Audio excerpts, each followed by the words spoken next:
How's it going, everyone? Welcome back to the channel. With training camp just around the corner, I believe there is one undrafted free agent that we should really watch out for making this 53-man roster.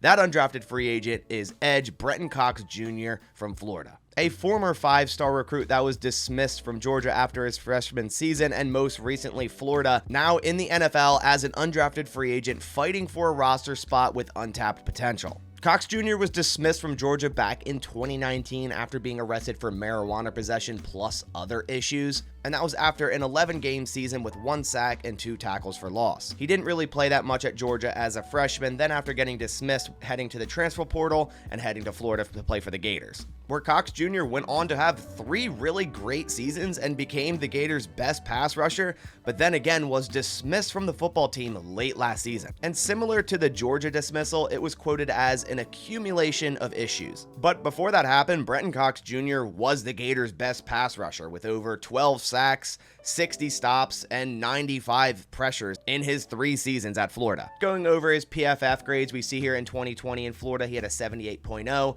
in 2021 a 77.6, had a little bit of a down year last year in Florida 2022 with a 67.3. Looking at the pass rush grade in 2020, an 81.0, a 78.5 in 2021, and a 68.7 in 2022. Cox Jr. was also a very good run defender as well as a pass rusher, as we see there, with a 77.6 in 2020, an 80.0 in 2021, and a 66.1 in 2022. If Brenton Cox Jr. was never dismissed from Florida after the 3 seasons he had, becoming one of the best pass rushers in the country, he would have certainly been at least a day 2 or early day 3 draft pick this last draft. Even after his dismissal, Bleacher Report had him ranked as their 99th best prospect, ESPN as their 133rd, and NFL Draft Buzz as their 163rd. The fact is, without the character concerns, there is no way Brenton Cox Jr. is an undrafted free agent. This guy has all the talent in the world. It was simply all the off-field stuff that plummeted his draft stock. But then once the draft commenced, Brian Gutekunst went directly after and signed Brenton Cox Jr. as a priority undrafted free agent. He was one of the guys that Brian Gutekunst really wanted in the building, and now he enters an edge room that currently could use a lot of help. With Rashawn Gary still returning from that ACL injury, it is most likely that he opens the season on IR or PUP and likely doesn't play until around week 7 or 8, and that leaves a lot of snaps on the table for the rest of the edge players. And furthermore, that just leaves an even bigger question mark at the depth at that edge position, because outside of Preston Smith,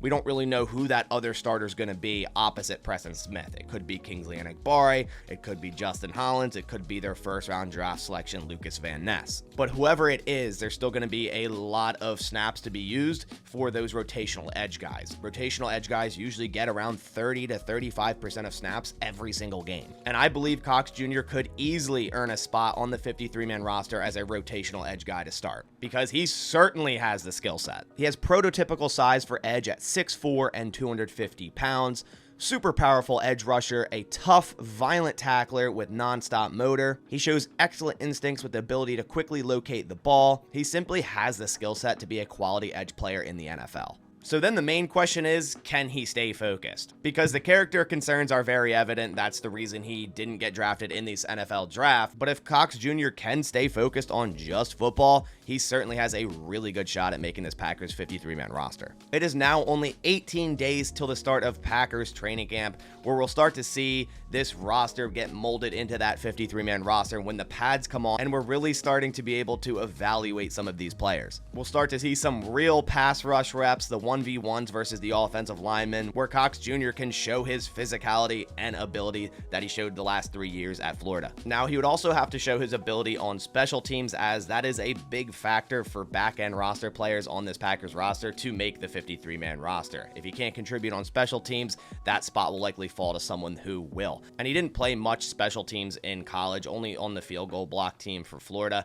But I think with his tackling and physicality capability, he certainly could. And the next question after that is if the Packers even keep 5 edge players. So if Rashawn Gary starts on the PUP or IR or whatever you have it, he won't count towards the 53-man roster. The next 4 guys are pretty clear to me. These guys are pretty much roster locks. That is Preston Smith, Lucas Van Ness, Kingsley Enagbare, and Justin Hollins. I know some people will argue Justin Hollins might not be a roster lock.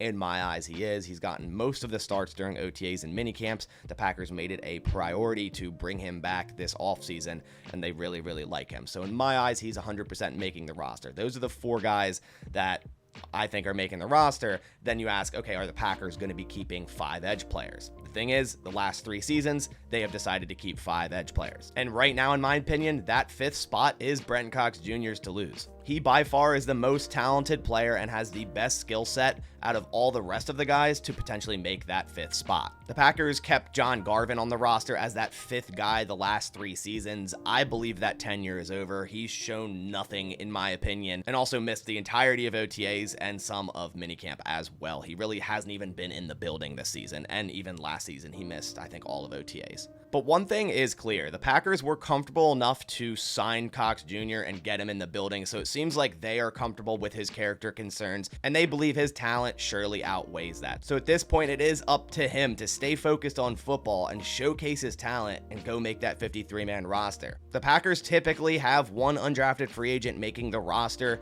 almost every single year, and I believe Cox Jr. will be that guy this year. There's also some rumblings of Malik Heath potentially making the roster on the offense, the wide receiver out of Ole Miss, undrafted free agent there. But if I had to put my money on someone, it's going to be Brenton Cox Jr. due to the question mark the Packers have in the edge room and the absurd amount of talent this guy has. There is no way, shape, or form, like I said earlier, that this guy should have been an undrafted free agent without the character concerns. But I want to hear your thoughts down in the comments below. Do you believe Cox Jr. has a real shot to make this roster? Let me know yes or no down in the comments. And also, if you are a new viewer to this channel, I post Packers content throughout the entire week. With training camp, like I said, just 18 days away, I would really suggest going down and clicking subscribe as well as turning on post notifications. I'll be posting multiple videos every single day during training camp, from training camp highlights to the recap or any other news that happens that day as well. So if you want to stay up to date throughout the entire training camp, definitely go click subscribe. I also wanted to remind you guys, I just released my new merchandise store for channel merchandise as well as Packer related merchandise. I'm going to leave the link in the description down below. Definitely go check that out. I added a lot more items than just t-shirts, sweatshirts, and like that. I added stickers, towels, posters, you name it. There's a bunch of stuff and new stuff on my merch store, so definitely go check that out. It'll be down in the description below. It's super fast production times, fast shipping, and some really cool designs. I will frequently be adding more designs to this merchandise store as the off-season and season happen. Also, if you have other ideas for merchandise, definitely head over to Twitter and shoot me a DM. But that about does it for this video. I appreciate everyone watching. I'll catch you on the next one, and as always, go Pack Go.